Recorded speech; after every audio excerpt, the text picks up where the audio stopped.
자, 오늘은 24번째 강의 시간입니다. 예레미야 예가에 대해서 함께 좀 살펴보게 될 텐데요. 지난주 수요일에 예레미야를 살펴보았고 오늘은 예레미야 예가를 살펴봅니다.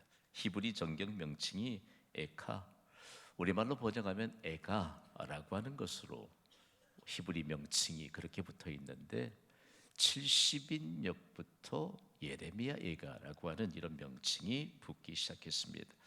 제가 히브리어로 에카 할 텐데 여러분 강연을 보시면서 어찌할 꼴을 조금 감정을 좀 실어서 선포했으면 좋겠습니다. 준비되셨나요? 에카, 어찌할 꼴, 정말 어찌할 꼴. 이 에카라고 하는 말의 의미를 세밀하게 살펴보니까 큰 소리로 높여 운다는 뜻입니다. 영어 명칭인 라멘테이션도 마찬가지로 비탄, 애도라고 하는 이와 같은 의미를 가졌는데 실제적으로요, 애가는 죽은 사람 앞에서 탄식하면서 부르는 장송곡입니다. 정말 슬픈 노래죠. 어쩔 때 정말 장례식장에 가서요, 우리는 뭐 장송곡을 부르는 건 아니지만 정말 장례식장에 가면 천국 백성과 그리고 천국 백성이 아닌 사람들이 그렇게 구분이 됩니다. 그러면서 얼마만큼 실제적으로 하나님이 죽은 사람 앞에서 탄식하며 부르는 장송곡을 왜 예레미야 선지자가 기록했을까? 기록자는 여전히 예레미야입니다. 그래서 예레미야라고 하는 이 이름의 의미가 여호와께서 던지다 그리고 여호와께서 세우시던데 히브리인들에게는 민족적인 교훈이 담겼습니다. 하나님이 멸망해 버린 그리고 멸망한 유다 백성을 누구를 던져서 다시 건지시려울까라고 할 때 예레미야를 던지시겠다는 겁니다. 그리고 일깨우시겠다는 겁니다. 오늘 이 시대에도요, 하나님께서 우리를 축복의 도구로 던지셔서 한 사람을 흔들어 깨우고 구원받게 하고 그리고 하나님의 음성을 듣도록 우리를 축복의 도구로 삼으시기 위해 우리를 구원받은 줄 믿으시기 바랍니다. 그냥 있다가 천국 가도록 우리를 구원하는 게 아니고요. 그래서 실제적으로 이 예레미야 선지자를 통해서 그에게 붙었던 별칭 하나, 예레미야는 눈물의 선지자입니다. 그래서 얼마만큼 멸망해 가는 유다 백성 그리고 멸망한 유다 백성들을 바라보면서 그가 얼마만큼 많은 눈물을 흘렸을까. 실제적으로요, 눈물로 예언했던 선지자 예레미야 모습은 예수님과 가장 많이 닮았다. 그래서 구약 성경에서는 예수님을 가장 많이 닮은 사람이 누구지요? 예레미야 선지자고, 신약 시대에서는 가장 예수님을 많이 닮은 사람이 누구지요? 바울입니다. 그러니까 세례 요한을 통해서 예수님이 오실 길을 예비했잖아요. 그리고 실제적으로 세례 요한이 예비했던 그 길을 따라서 예수님이 오셨을 때 예수님을 바라보면서 많은 사람들이 누가 다시 살아서 돌아왔다고요? 예레미야가 다시 살아서 돌아왔다라고 할 만큼 그렇게 예레미야는 예수님을 많이 닮은 선지자였습니다. 그래서 예수님의 마음으로 예레미야 선지자가 선지자의 사명을 감당했다라고 하는 것들을 예레미야를 통해서 그리고 예레미야 예가를 통해서 우리에게 가르쳐 줍니다. 그렇다면 예레미야 예가는 왜 선지서인가라고 하는 사실입니다. 왜 선지서일까요? 엄밀하게 적용할 때 선지서에 포함될 수 없는 책이지만 예레미야가 기록하기 있기 때문에 대선지서에 포함시키고 있습니다. 그렇다면 예레미야 선지자가 부른 예가는 무엇일까요? 참 몇 장 되지 않는 예레미야 예가를 연구하는데 정말 이걸 어떻게 좀 정리해야 될까? 다른 데 같으면 뭐 기록자 그리고 서론 쭉쭉 나오는데 참 막힘없이 흥미롭게 나오는데 제가 좀 네 가지로 정리해 보았는데 여러분 강의안을 좀 참고하면서 함께 좀 읽어야 될 필요가 있습니다. 예레미야 선지자가 부른 예가는 무엇일까요? 1번 한번 읽습니다. 시작. 예가는 현재의 고난을 극복하는데 도움을 얻기 위해 하나님께 호소하는 다양한 문학 형태를 포괄해서 일컫는 용어입니다. 거기에 현재의 고난을 극복하는데 도움을 얻기 위해 쭉 한번 밑줄을 그어보세요. 여러분의 강의하는 누구의 것입니까? 여백은 누구의 것입니까? 나의 것입니다. 우리 큐티하면서 여백은 누구의 것이에요? 나의 것. 여백은 당신의 것이 아니에요. 이렇게 말하면 안 돼. 나의 것이 나의 것. 자, 현재의 고난을 극복하는데 도움을 얻기 위해 하나님께 호소한다. 자, 두 번째 한번 읽어볼까요? 시작. 애가는 장례식 때 부르는 장성곡으로 죽은 사람을 두고 부르는 노래이다. 그러니까 남왕국 유다가 완전히 멸망해 버렸다. 그야말로 그렇다면 이 노래만 듣고 있다면 전혀 소망은 없는 것인가? 그렇지 않습니다. 3번 읽어볼까요? 시작. 예루살렘이 할마되었던 직후인 주전 586년에 예레미야 선지자가 부른 애가에는 소망이 있습니다. 예레미야는 고난 중에도 소망이 있음을 노래하고 있습니다. 거기에 표시해 두시고요. 우리는 고난 중에도 절망할 수밖에 없는 현실 가운데서도 소망의 노래를 부를 근거가 있습니다. 우리가 부를 소망의 노래의 근거는 우리 주 예수 그리스도이십니다. 네 번째 한번 읽어볼까요? 시작. 예레미야가는 지금도 유대 애국자들은 금요일마다 통곡의 벽을 향하여 노래하고 있으며 8월 9일 금식절기에는 유대인의 모든 회상에서 읽고 있습니다. 그렇습니다. 참 유럽을 순례하다 보면요, 유대인의 회당이 곳곳에 있잖아요. 참 보면 그냥 금방 눈에 들어와요. 금방 눈에 들어와요. 그러면 그곳에서 8월 9일 금식절기에는 유대인의 모든 회당에서 예레미야 애가를 읽습니다. 자, 그렇다면 어떤 구조를 갖고 있을까요? 1장에서 5장까지 있는데 그냥 쉽게 나열해서 첫 번째 애가는 1장입니다. 선지자는 멸망한 예루살렘을 마치 남편과 자녀를 잃고 슬피 우는 과부로 묘사하고 있습니다. 그러니까 성경에 등장하는 과부라고 하는 것은 남편 잃었지요, 자녀들 잃었지요. 그리고 실제적으로 완전하게 생활의 기반이 전혀 없는 가장 불쌍한 사람들로 예수님도 그들을 향해서 지명하셨잖아요. 고아와 과부에 대해서. 그러니까 얼마만큼 불쌍한 사람인지 모릅니다. 그래서 슬피 우는 과부로 묘사하고 있는데 가만히 있어도 동정심이 갈 만큼 긍휼의 마음이 갈 텐데 그가 슬피 우는 이 과부의 모습으로 묘사하고 있습니다. 먼저 예루살렘의 황폐와 정막에 대해서 기록하고 있는데요. 예레미야 애가 1장 1절 말씀을 우리 함께 읽습니다. 시작. 슬프다 이 성이여, 전에는 사람들이 많더니 이제는 어찌 그리 적막하게 앉았는고. 전에는 열국 중에 크던 자가 이제는 과부같이 되었고, 전에는 열방 중에 공주했던 자가 이제는 강제 노동을 하는 자가 되었도다. 아멘. 자, 중요합니다. 열국 중에 크던 자가 과부같이 되었다. 아무런 힘을 발휘할 수가 없습니다. 정말 이 중요한 내용 하나인데요. 힘을 잃어버린다. 남왕국 유다가 힘을 잃어버린 대표적인 그곳이 바로 예루살렘이었는데, 지금도 물론 가보면 옛날의 예루살렘 성의 구역과는 조금 더 확대되고 조금 변형된 신 예루살렘 성의 모습, 그 안에 있는 것을 보게 됩니다만, 실제적으로 이전에는 성 안에 없던 것들이 성 안까지 들어왔잖아요. 예수님을 십자가에 못 박았던 갈보리 언덕도 이전에는 성 안에서는 사람을 죽이지 못했잖아요. 성 밖에 있던 갈보리 언덕에서 예수님을 처형했는데, 흉각범들도 처형했는데 지금은 예루살렘 성 안에 들어와 있습니다. 자, 중요한 문제 하나. 그들이 크던 자가 아무런 힘이 없는 과부같이 되었고, 거기에 열방 중에 공주였던 자가, 저는요 정말 우리 교회 여성도님들 보면 모두 다 왕비옥 공주처럼 영광으로 하나님이 둘러주시는 것을 지금도 봅니다. 아멘도 안 하시려고 그러네. 여러분 다 왕비님이세요. 다 공주님이세요.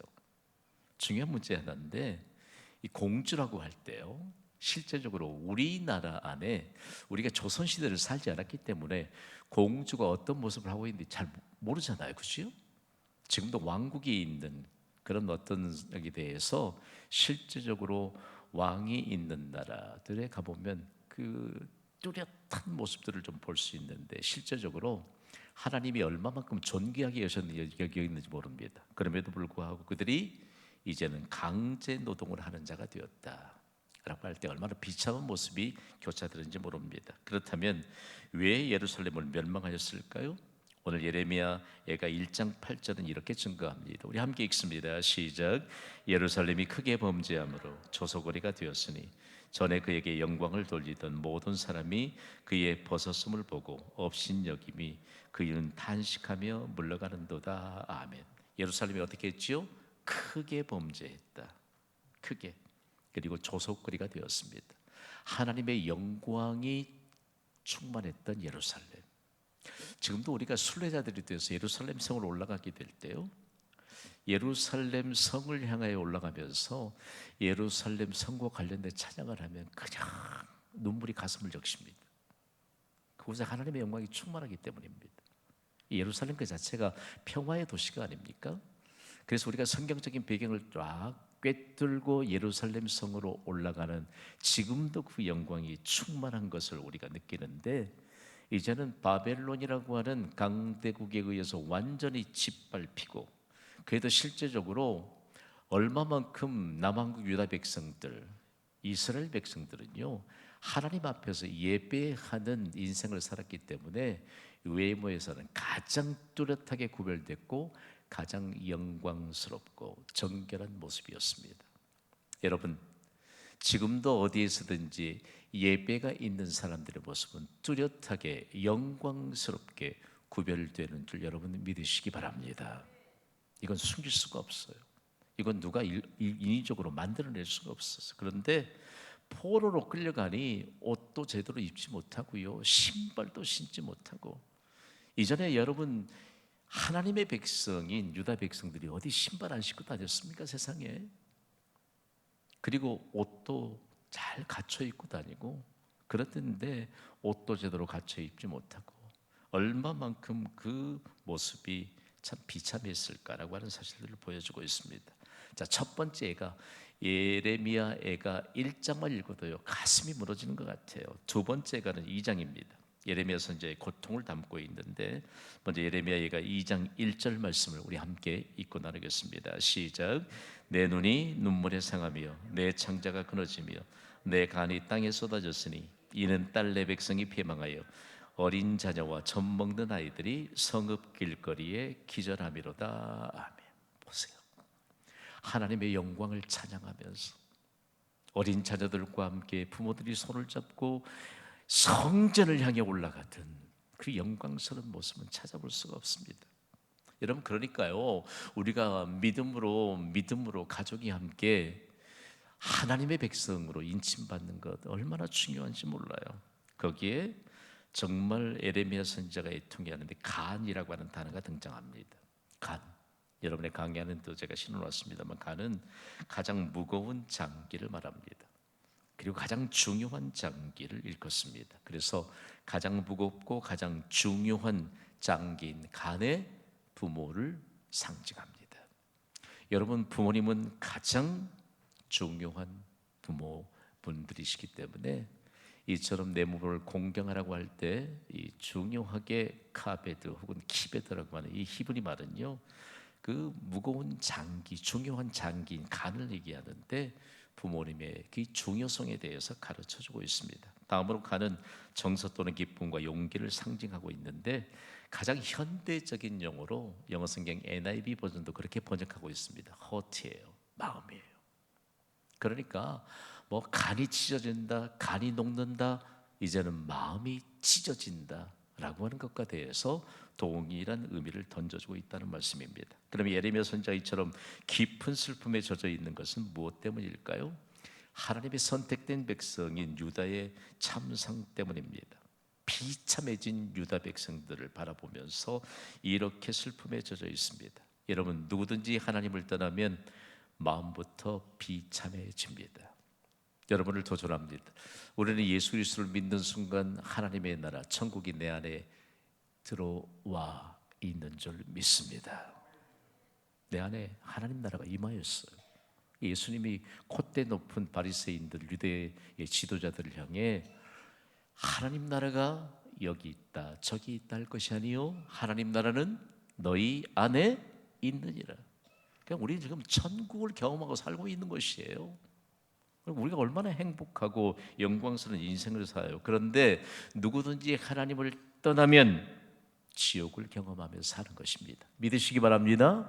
그리고 우리의 마음에 불이 일어나는 것이죠. 한 사람의 구원이 얼마나 중요하다라고 하는 사실들. 그래서 예수 그리스도를 믿는 믿음이 없는 자들의 고통을 예레미야 선지자를 통해서 보게 한다는 말씀입니다.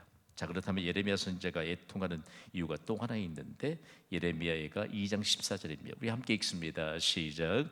내 선지자들이 내게 대하여 헛되고 어리석은 묵시를 보았으므로 내 죄악을 드러내어서 내가 사로잡힌 것을 돌이키지 못하였도다. 그들이 거짓 경고와 미혹하게 할 것만 보았도다. 아멘.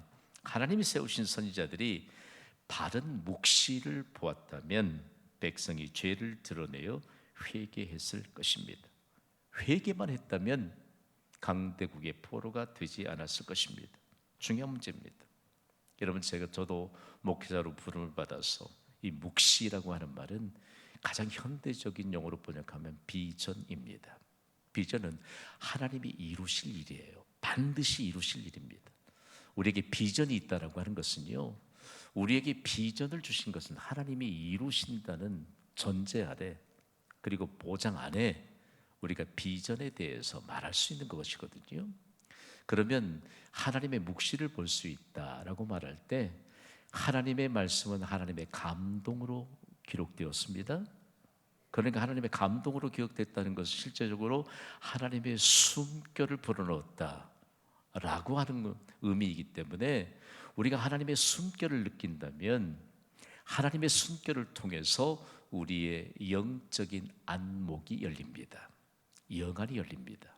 오늘 새벽에 또 사울의 눈에서 비늘 같은 것이 벗겨지게 될 때 그 장면 하나를 두고도요, 우리가 실제적으로 눈에서 비늘 같은 것이 벗겨지지 않으면 괜히 시기해요. 괜히 미워해요. 어쩔 수 없어요. 우리는 죄를 가지고 태어났기 때문이에요. 우리에게 죄성이 완전하게 없어지지 않았기 때문이에요. 그런데 실질적으로 지도자들이, 선지자들이 바른 묵시를 보지 못하니까 담대함을 잃어버린 것입니다. 회개하라! 라고 외쳤는데 그렇게 담대하게 외치지 못했습니다. 정말 담대하게 외쳤던 자들은 톱으로 그 비참하게 생명을 켜서 마감하는 그 므낫세 같은 악한 왕 밑에서도 담대한 선지자가 있었는데 그렇게 담대함을 갖지 못한 선지자들, 그리고 회개할 만한 기회를 놓쳐버렸다. 그래서 오늘을 사는 우리도 회개할 기회를 놓치지 않는 것이 진정한 은혜인 줄 믿습니다. 왜 교회가 생명 공동체일까요? 퀴즈. 왜 경신교회가 생명 공동체일까요? 우리 다 그렇고 그런 사람들이 예수 믿고 구원받았잖아요. 중요한 것, 회개가 있기 때문에 생명 공동체인 줄 믿습니다. 사단은 우리가 회개하지 못하도록 가로막거든요. 가로막아요. 이러면 사탄의 도구가 되면 안 됩니다.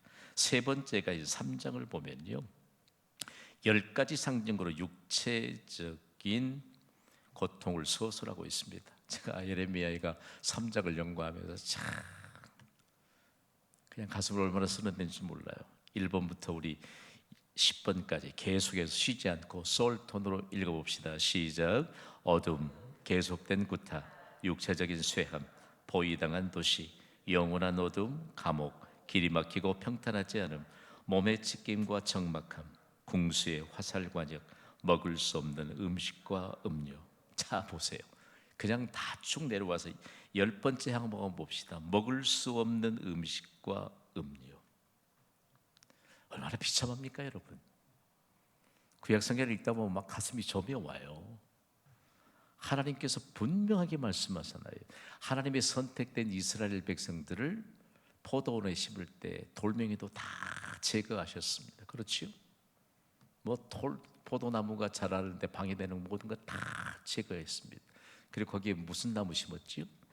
극상품의 포도나무를 심었습니다. 그러면 어때요?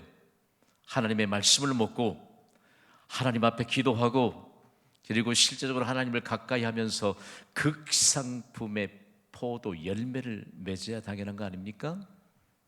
그런데 잡초가 많아져서 상품 가치가 없는 들포도를 맺혔습니다. 여러분, 오늘 이 시대에요, 하나님은 우리를 극상품의 포도나무로 심으셨습니다. 우리가 맺어야 될 열매는 극상품의 포도 열매여야 합니다. 영적인 잡초를 제거해야 돼요. 영적인 잡초. 영적인 잡초를 제거하지 못했기 때문에 그들이 얼마만큼 비참한 나락에 떨어졌는가라고 하는데, 이 유다 백성이 겪는 고통의 극심함이 차마 말로다 표현할 수밖에 할 수 없는 처참함에 이르렀습니다. 유다 백성들에게 계속되는 것은 어둠뿐입니다. 예레미야가 3장 2절 한번 읽어볼까요? 시작. 나를 이끌어 어둠 안에서 걸어가게 하시고 비단에서 걸어가지 못하게 하셨으며. 이 말씀을 조금만 깊이 있게 묵상한다면요, 여러분, 우리는 어둠 안에 갇혀서 살 인생들이 아닙니다. 영광스럽게 주의 천사가 우리를 둘러 진치고 호위하는 인생, 가장 뚜렷한 구약 성경 읽다 보면요, 하나님이 하나님의 백성들에게 복을 주시는데, 여러분, 햇빛 가운데 어느 시간대 햇빛이 가장 빛이 밝을까요? 1번 정오, 2번 오후 3시, 3번 오후 6시. 몇 번입니까? 1번. 그러니까 얼마만큼 하나님이 우리에게 있어서, 우리는 빛과 어둠이 있다면 우리는 빛을 선택하기 때문에 성경은 계속해서 강조합니다. 우리는 무엇의 자녀니라? 빛의 자녀니라. 우리는 어둠과는 상관없어요. 우리 선배 목사님들은 가끔씩 그런 말씀 증거하시더라고요. 용서하고 들으십시오. 좀 리얼하게 좀 다가올 것 같아. 여러분, 그리스도인은 절대로 뒷골목 패션으로 단장하면 안 됩니다 그러더라고요. 저는 그런 얘기 안 하잖아요. 우리 선배 목사님도 그렇게 하셨어. 이해 가십니까? 접수가 돼요? 잘 모르신 것 같아. 예. 중요한 문제. 하나님이 선택된 유다 백성들이 이렇게 빛과는 상관없는 이 정말 비참한 지경에 이르게 했는데, 실제적으로 하나님은 모든 것을 창조하시는 하나님이십니다. 그래서 이사야 선지자를 통해 이사야 45장 7절에 이렇게 말씀하시거든요. 우리 읽습니다. 시작. 나는 빛도 짓고 어둠도 창조하며 나는 평안도 짓고 환난도 창조하나니 나는 여호와라. 이 모든 일들을 행하는 자니라 하였노라. 아멘. 비로소요, 이 유다 백성들이 깨달아요. 하나님을 멀리하더니, 그리고 하나님을 가까이 하지 않고 죄를 가까이 하더니. 저는요, 우리 경신교회 동역자들 보면 막 빛이 나요. 오늘 뭐 잘 안 되는 것 같네요. 경신교회 동역자들 보면 막 영광스러운 빛이 나요. 좀 감좀 잡으셨어요? 시장하실까? 중요한 문제. 하나님은 하나님을 향해 부정적인 사람들에게는요, 부정적인 방향으로 인도하십니다. 기억하셔야 돼요. 하나님을 향해 부정적인 사람들에게는 하나님은 부정적인 방향으로 인도하십니다. 기억하셔야 돼요. 하나님은 무턱대고 우리를 인도하시는 분이 아닙니다. 그러나 긍정적인 사람들에게는 긍정적인 방향으로 인도하는 줄 믿습니다.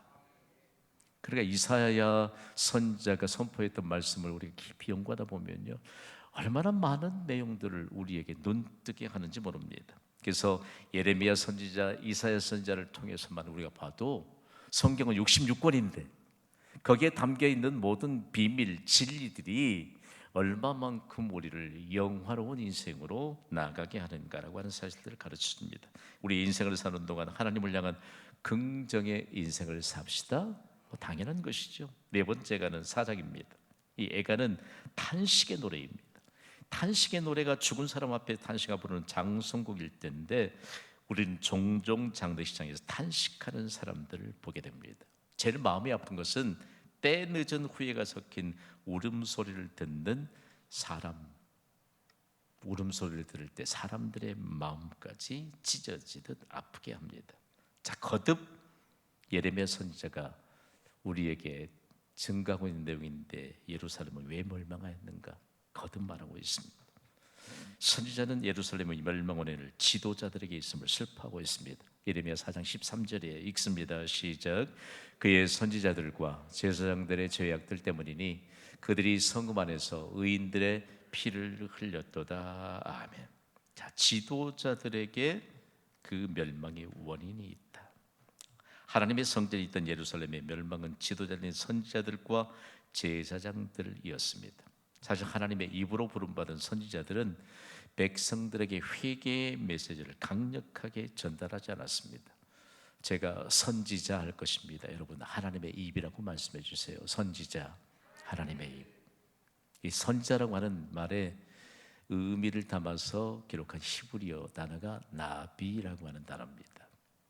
중요한 것은요, 음력이라고 하는 것이 발음 자체가 히브리어하고 한국어하고 많이 흡사합니다. 또 문자의 구성도 그래요. 영어는 그냥 옆으로 쭉 나열해 쓰잖아요. 그렇게 나열해 쓰는 언어가 참 많습니다. 그런데 히브리어와 한국어는 상하 그리고 양옆으로 나열하면서도 같이 쓰는 이런 독특한 구조를 가지고 있습니다. 중요한 문제 하나. 그런데 우리가 좀 배워야 할 게 있어요. 저 히브리어를 연구하다가 현지에서도 마찬가지지만 원래 히브리어는 모음이 없습니다. 자음만 있습니다. 가끔 선교사님들이 문자를 보내거나 편지를 보낼 때 참 난감할 때가 많아. 우리를 위해 기억 디귿 해 주십시오. 한 무슨 뜻이에요? 그것도 몰라요, 세상에. 기억 디귿 해 주십시오 그래요. 기도. 그런데 히브리인들은요, 학교에 가서 랍비들 선생님들이 그냥 자음만 써놓고 읽으면 그대로 학생들이 따라 읽어요. 그러니까 히브리인들이 왜 지금까지 그렇게 뛰어난 민족이 되느냐? 지도자의 말에 귀를 기울이고 집중하기 때문입니다. 그 훈련이 어디로서 왔죠? 하나님께 순종하는 것으로부터 왔습니다. 하나님의 말씀을 듣고 그대로 행하는 것이 순종입니다. 그러니까 배울 때 그냥 기억 디귿 써놓고 기도하면 기도 읽는 거예요. 그렇지요? 그래, 누구 좀 똑똑하다고 기억 디귿 했는데 다 기도라고 읽는데 가다라고 읽으면 그건 안 되잖아. 그러니까 우리가 하나님의 말씀을 받을 때 실제적으로 하나님의 말씀을 동일하게 받잖아요. 받고 그대로 행함으로 하나님이 하실 일들을 증거할 수 있는 인생을 살게 하셨으니 얼마나 큰 은혜인지 모릅니다. 그러니까 저를 위해서 많이 기도해 주세요. 우리 목사님들을 위해서 많이 기도해 주시고 우리가 담대함을 잃지 않아야 합니다. 담대함을 잃지 않아야 합니다. 다음으로는요, 제사장들이 왜 이 시대에 잘못됐을까? 그들이 하나님이 기뻐하시지 않을 예배를 주관했습니다. 이 예배의 생명력을 잃어버렸다는 얘기입니다. 여러분, 저도 여러분이 보시기에 예배를 소홀히 하면 금방 아마 아실 거예요. 어찌 모르실 리가 있겠습니까, 여러분? 어느 상황 속에서도 우리가. 그는 예배자로 부름받은 20년 동안 함께 동역한 우리 정기루 장로님께서 찬양 사역을 계속 이끌어 가시는데 마찬가지예요. 자신을 쳐서 복종시키고 그리고 정말 깊이 끌어안고 하나님의 비전을 끌어안고 기도하고 또 기도자들도 마찬가지입니다. 우리 교회처럼 새벽 예배까지도 대표 기도하면서 중직자들이 계속 훈련해 가면서 그것은요, 그 어떤 것과도 바꿀 수 없는 귀중한 영적 자산입니다. 그리고 얼마만큼 우리가 다음 세대들에게 이 귀중한 믿음의 모범들을 물려주고 보여주고 있는지 모릅니다. 다섯 번째가는 5장입니다. 자, 5장 1절 한번 읽어볼까요? 시작. 여호와여, 우리가 당한 것을 기억하시고 우리가 받은 치욕을 살펴보옵소서. 아멘. 예루살렘 백성이 극심한 고난을 사실적으로 증가하고 있습니다. 여러분, 하나님을 떠나면 하나님의 영광도 떠납니다. 비참입니다. 이가봇, 하나님의 영광이 떠났다. 어떤 상황 속에서도 눈물을 흘릴 수밖에 없는 그 상황, 가장 비참하게 하나님은요, 하나님의 영광을 떠났다고 할 때 자녀를 잃어버렸을 때 그 극도의 슬픔, 그곳의 비고에서 하나님의 영광이 떠난 상황들을, 비참한 상황들을 그렇게 보여줍니다. 오늘 우리에게 하나님이 얼마만큼 하나님께서 역사하실까라고 말할 때 예레미야 5장 16절을 보면요, 이제 구체적으로 결론에 도출해 나가면서 하나님이 이렇게 말씀하세요. 예레미야 5장 16절입니다. 시작. 우리의 머리에서는 면류관이 떨어졌사오니 오라 우리의 범죄 때문이니라. 아멘. 중요한 것, 오늘은 조금 빨리 마치려고 내가 다짐을 했는데 8시 22분이 됐네요. 하나님의 말씀을 가볍게 여기지 않아야 합니다. 하나님의 말씀을 존중합시다. 하나님의 말씀을 존중하면 하나님이 우리를 존중해 주십니다. 기도합시다. 하나님